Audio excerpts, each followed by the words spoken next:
Majority of people now say it's impossible to achieve the American dream. Again, the headline, how do you feel right now? I agree. If you said, I agree, you just gave up and they win, right? Listen, majority believe American dream is unattainable. A Newsweek poll reveals that 54% of Americans think it's increasingly difficult to achieve middle-class status. Among millennials, 57 find the middle class unachievable, followed by 59% of Gen Xers, 48% of Gen Zs, and 51% of baby boomers.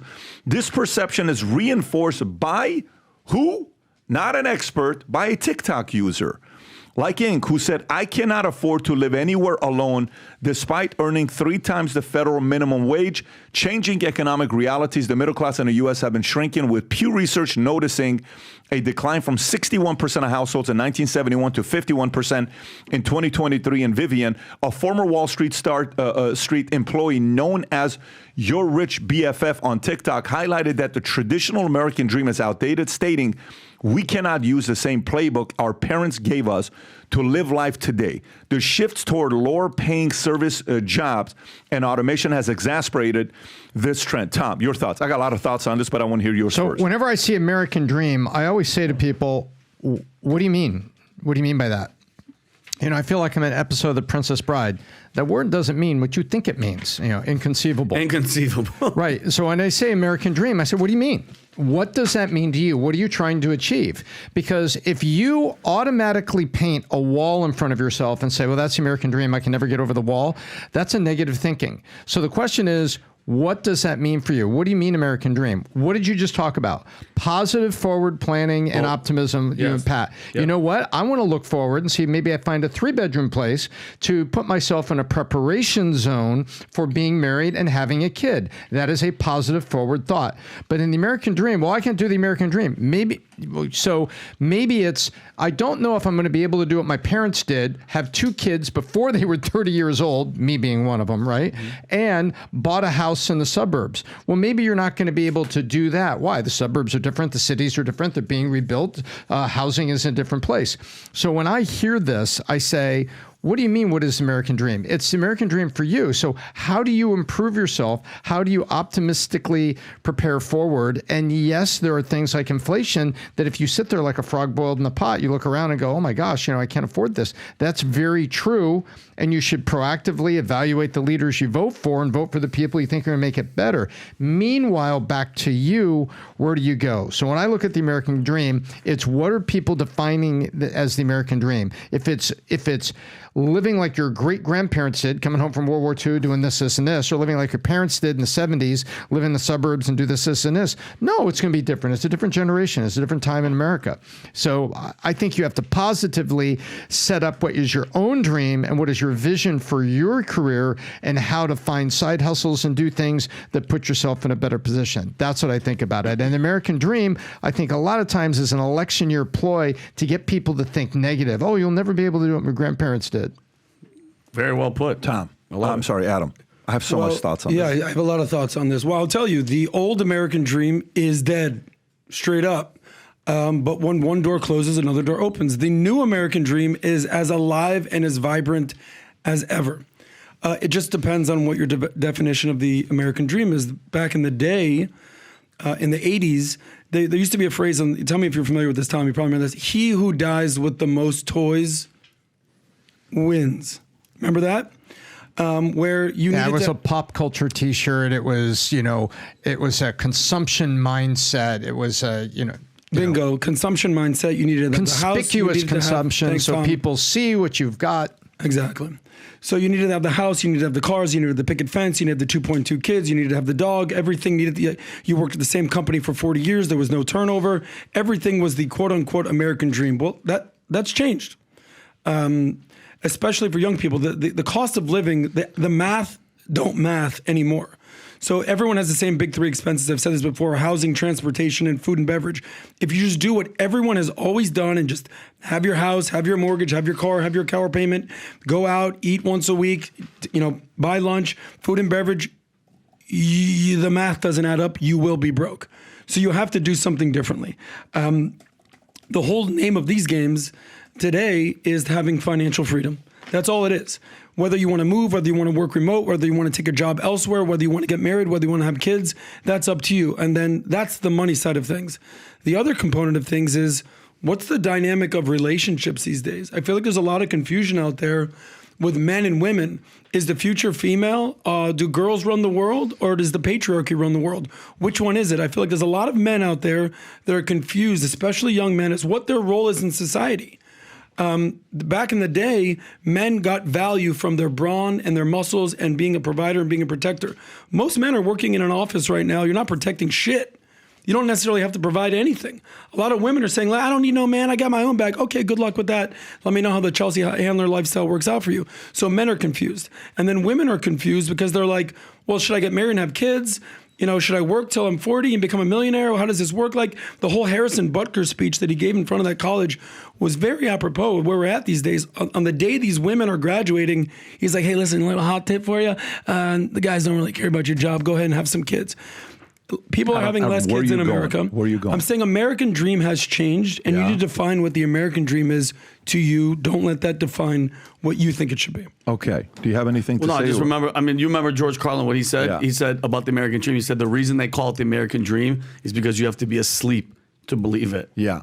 And by the way, and I've listened to all of those jokes, and I've listened to all of these, shots that I can't do this and poor me and all this other stuff. You know what it reminds me of?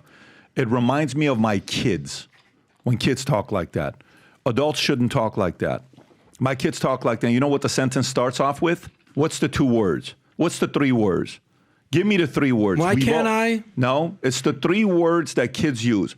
It's not fair. It's not fair. A grown man shouldn't use those words. Because what you're doing is you're giving the other person power. What you're indirectly saying is, I'm helpless. You're not.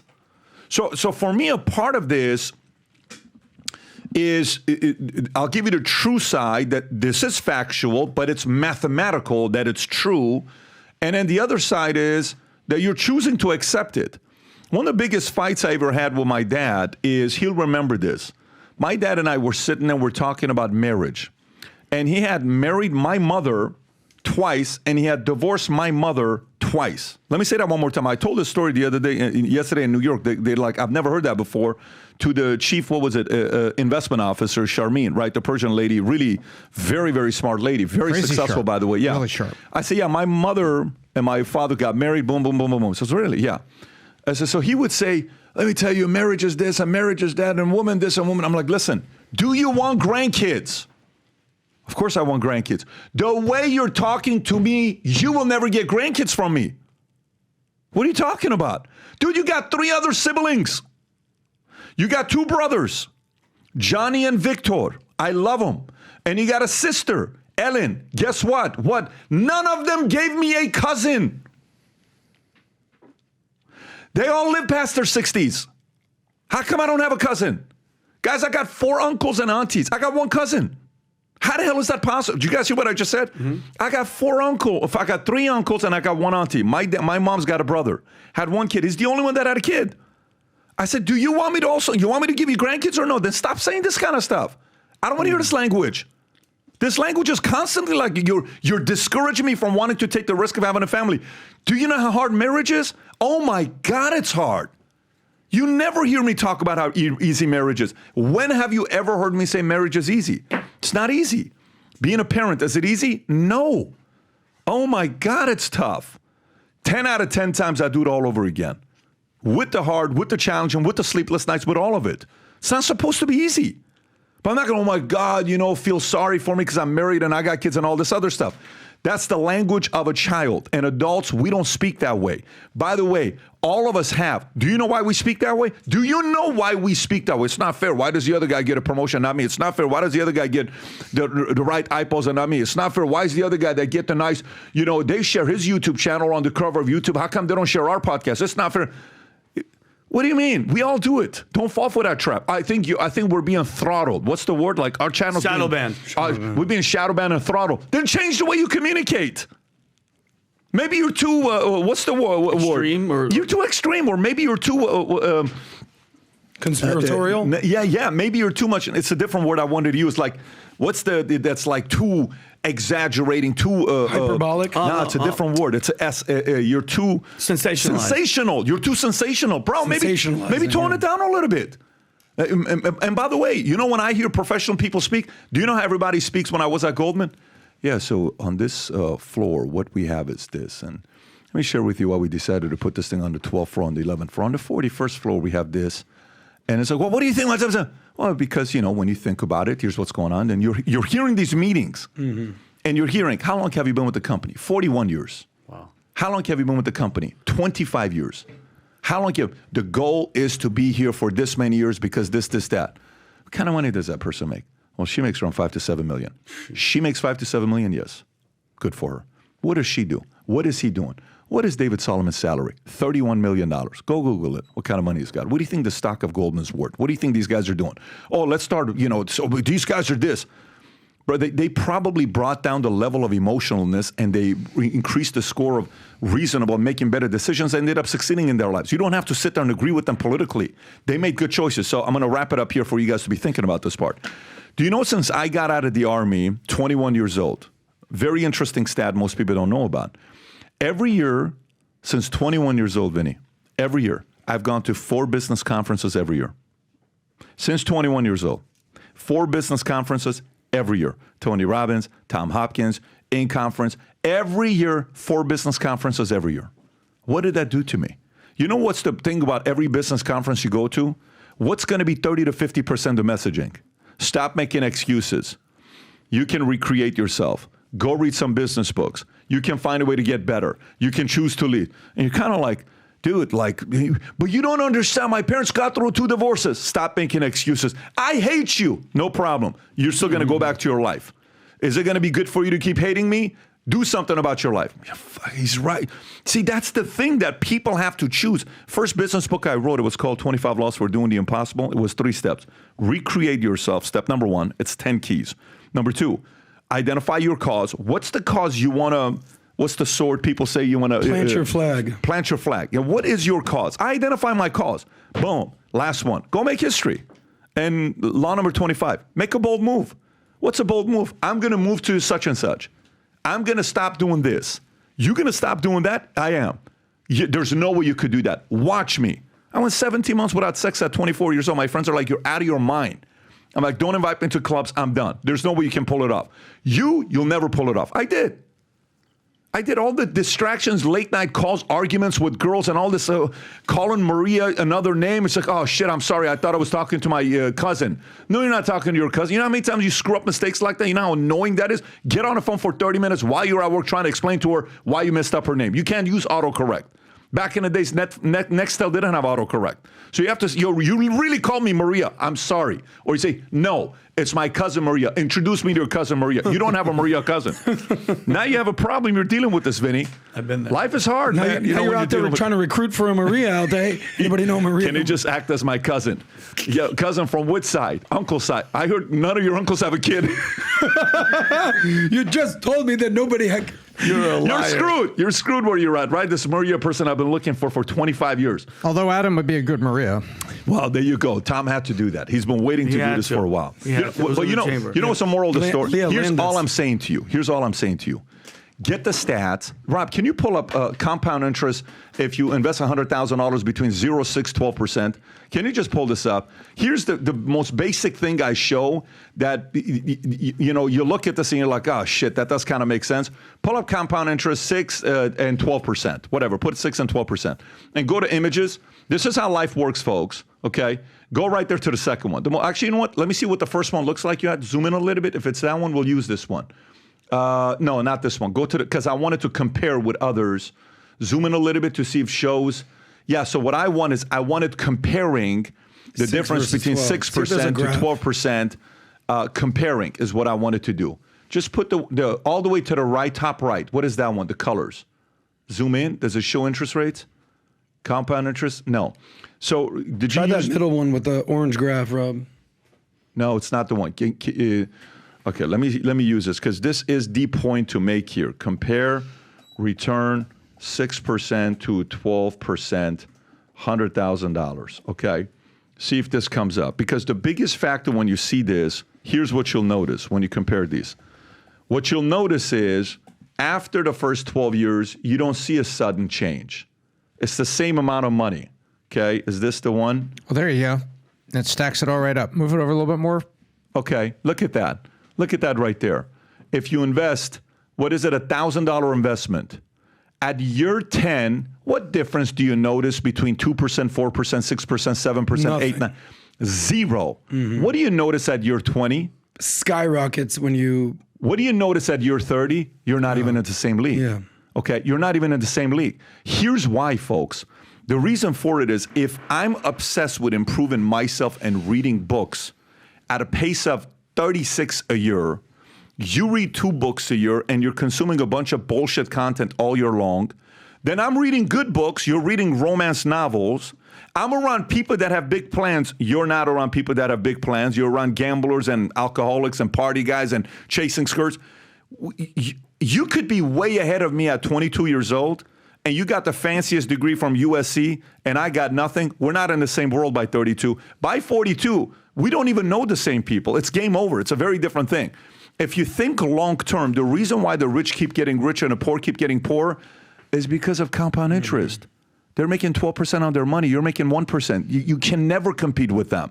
And the gap is going to get wider. The same with people that read and improve themselves. So don't fall for this trap of feel sorry for me. That's why I'm not winning. It's Biden's fault. It's Kamala's fault. It's all this stuff. Vote accordingly. Vote better. But at the same time, put the onus on you. Don't put the onus on somebody else, because that means your dreams are not going to become a reality. The contest we announced with Minnect, guys, is a contest that's very unique. A lot of you who have big plans of 2024 where you want to do second half of the year, this contest that was announced, effective July 1st, goes till August 31st.